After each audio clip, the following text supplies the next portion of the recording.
Yom Kippur begins this Tuesday night. It is the day in the Jewish year that marks the end of the days of awe, the celebration of their new year. Yom Kippur is the Day of Atonement.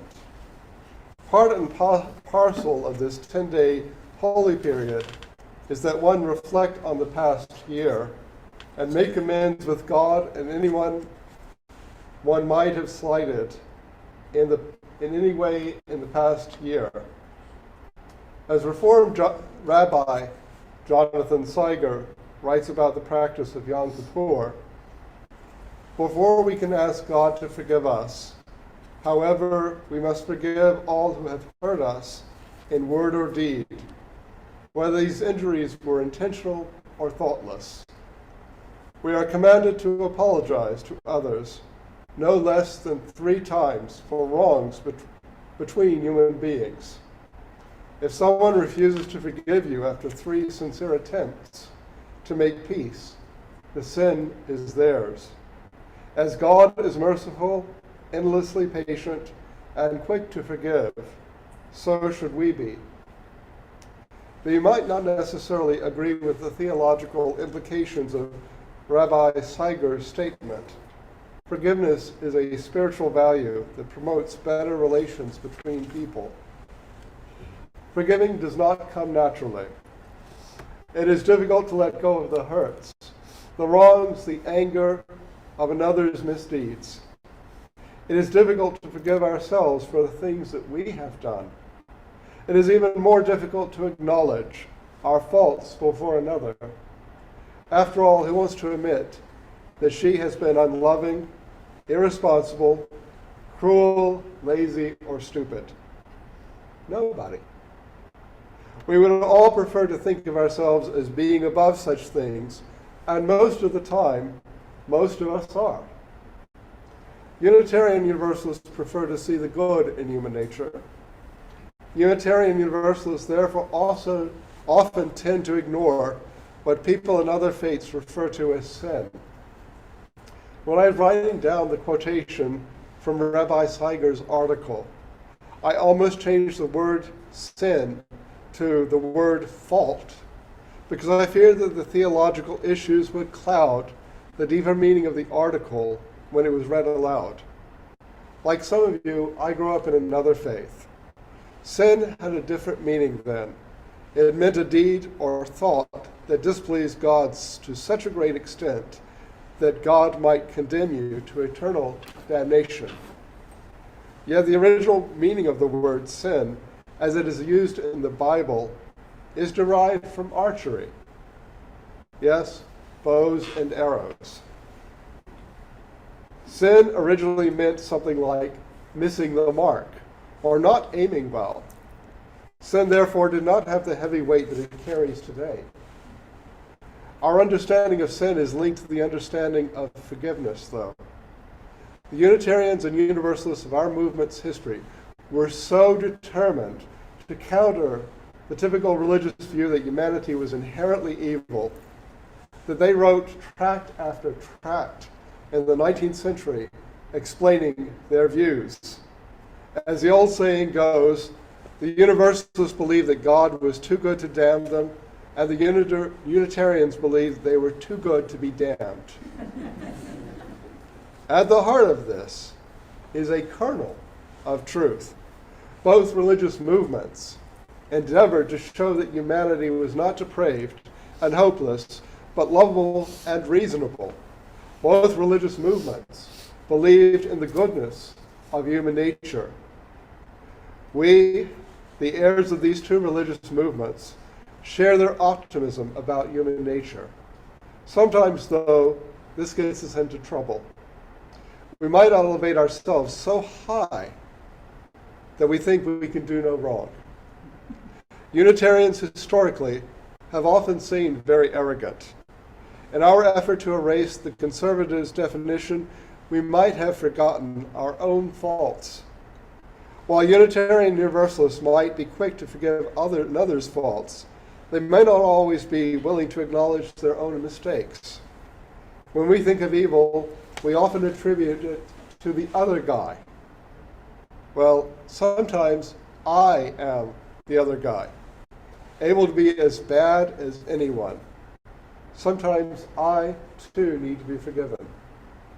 And I think that applies probably to all of us.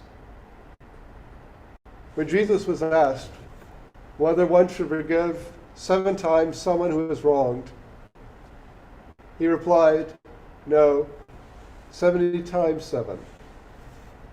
Jewish practice states that one should forgive 3 times.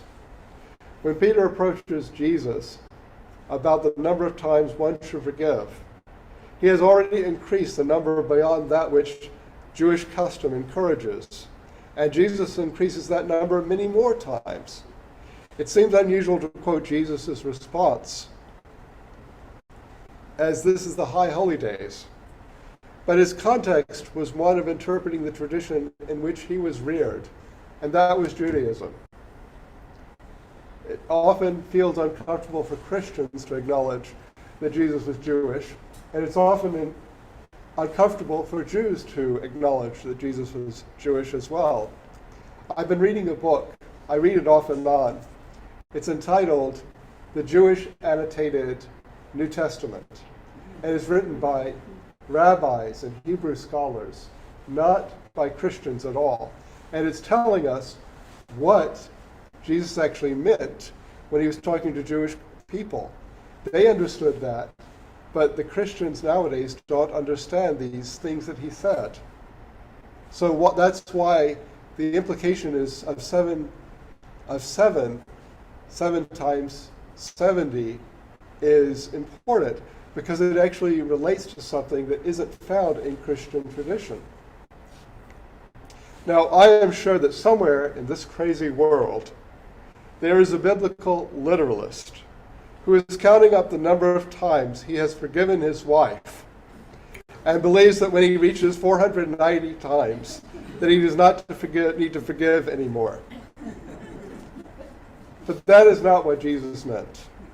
He meant that one must forgive a great number of times, and one needs to ask to be forgiven. Reversing an old saying of the 1960s, love means always having to say you're sorry. Most of us are not faced with forgiving tremendous wrongs, but have to learn daily to forgive life partner, children, colleagues, perhaps dozens of times in a single day. And I needed to forgive some of the drivers I encountered in Philadelphia today. And I did in my heart, though I didn't tell them that. And this task is important.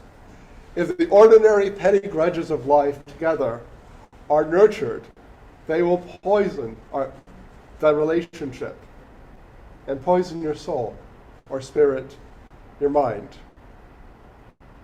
Then there are those hurts that cannot easily be forgiven. Many people today struggle to find healing from a broken past. Television shows and magazines deal with those themes on a regular basis. Who can forget the interviews with those abused by priests in the Roman Catholic Church?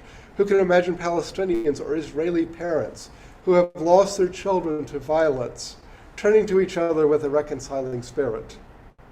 On one program after another, survivors pour out their story to a jaded and often uncaring public. Yet it seems that no amount of soul-bearing brings them the healing they seek. How can they find it?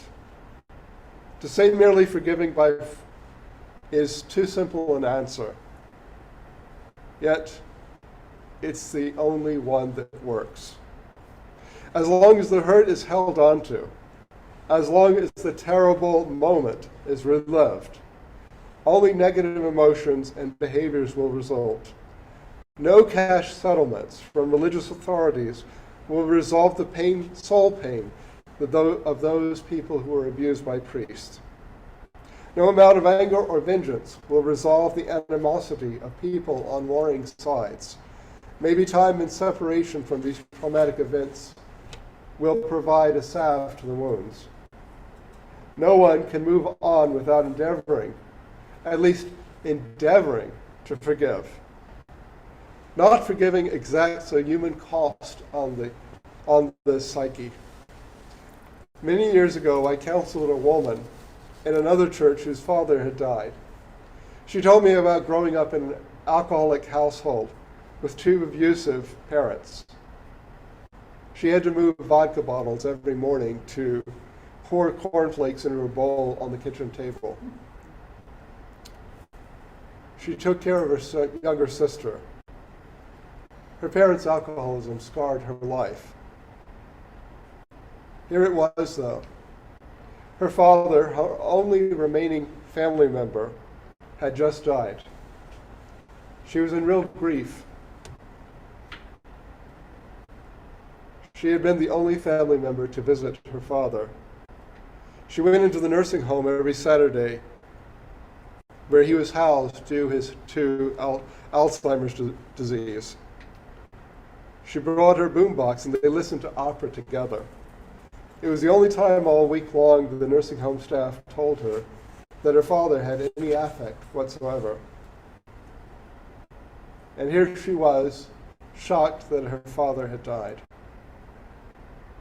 Not shocked because of his loss of his life. She was shocked because she could not forgive. But I think she was forgiving. No one who is unforgiving would have gone into the nursing home every Saturday and listened to opera with her father. Yet forgiving others, being forgiven and forgiving oneself are necessary for spiritual health. As Henry Nouwen wrote, it is freeing to become aware that we do not have to be victims of our past and can learn new ways of responding. But there is a step beyond this recognition. It is the step of forgiveness. Forgiveness is love practiced among people who love poorly. It sets us free without wanting anything in return. This need is lived out on a global scale.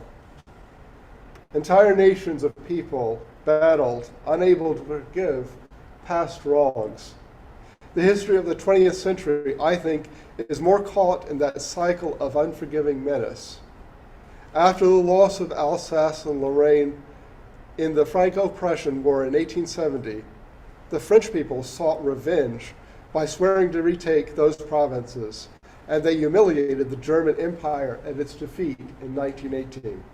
The Germans, angry and thirsting for revenge, took their anger out on a subculture in the German nation, their fellow Jewish citizens.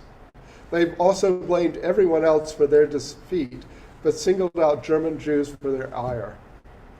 After the Second World War, the displaced Jewish people settled in Israel, in what was then Palestine, and resurrected the state of Israel after almost 2,000 years of dormance. They were determined never again to experience what they had known. They would no longer permit others to decide their destiny. In their anger and inability to come to terms with what happened, they did do some things that were not exactly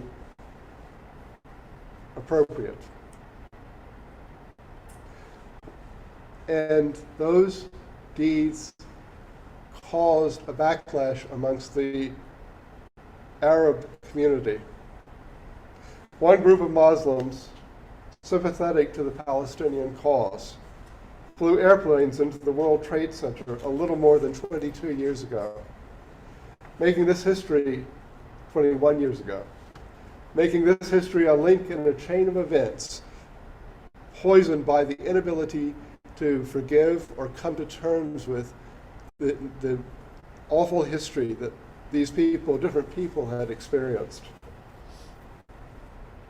We are linked by that date to the foundation of modern Germany through the events that occurred on September 11th. We may escalate violence, but that is not the work of peace. Those who are unable to forgive the past will inevitably see it relived again and again.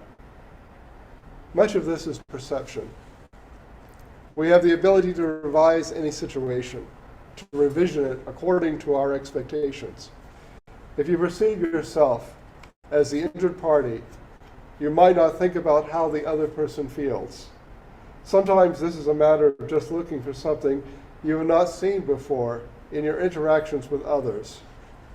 There's a story about perception. A farmer was standing in his field one morning when a traveler stopped to ask him directions. The traveler conversed with the farmer for a while. Eventually, he told the farmer that he was thinking of settling down in the nearby town. "What are the people like in the town?" he asked the farmer. "Well," said the farmer, "what were the people like in the place you just left?" "Horrible," replied the traveler. "They were mean-spirited, lacked any sense of community, constantly arguing, lacking any sense of generosity." "Well," said the farmer, "that's what you will find in the next town." With that, the traveler went on his way in another direction. Later that afternoon, the farmer was in his field. A second traveler stopped and asked directions, and yes, he too was thinking about settling in that neighboring town.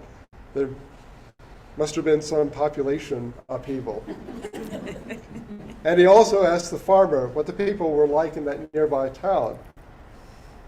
The farmer replied, "What were the people like in the place you just left?" "Wonderful," replied the second traveler. "They were generous to a fault and welcoming to strangers. They cared about each other." "Well, that's exactly what you will find in the next town," replied the farmer.